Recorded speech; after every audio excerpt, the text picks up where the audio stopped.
చాలామందికి పరిచయం. తర్వాత నేను ఈ ఊళ్ళోనే పుట్టి పెరిగి municipal high school NTR government కాలేజీలో చదివాను. తర్వాత కార్పొరేషన్ మీడియాలో చేరాను. తర్వాత 27లో మన కర్నూలు పొద్దుటూరు బ్రాంచ్లో చేరాను. తర్వాత ఇక్కడి నుంచి అనంతపురం తిరిగి తర్వాత రిటైర్మెంట్కు పొద్దుటూరే చేరాను.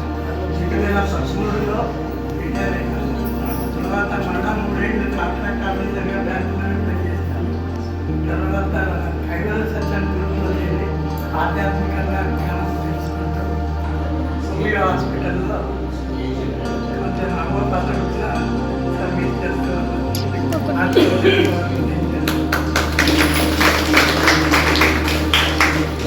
అమ్మప్ప వాళ్ళు ఈ విధంగా అందరినీ సంకలించడం చాలా ఆనందంగా ఉంది.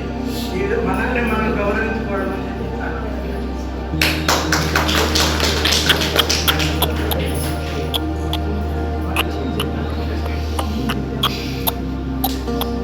రాజేంద్ర ప్రసాద్ గారు నాకు భయపడుతూ వచ్చినప్పటి నుంచి భయపడుతూ అవతల ప్రతిరోజు ఆయన పేరు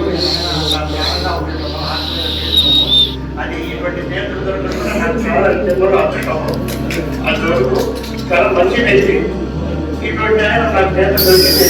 అది కూడా గోవ్యాత్ర కూడా సర్వీస్ కూడా అందరం పోతున్నాం.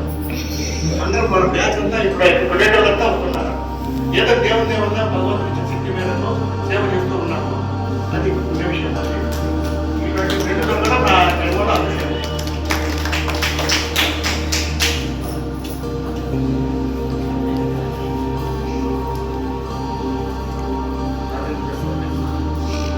మనకు గత 5 ఏళ్ళుగా ఈ ఓమి హాస్పిటల్ నేను కూడా సర్వీస్ చేస్తున్నాను.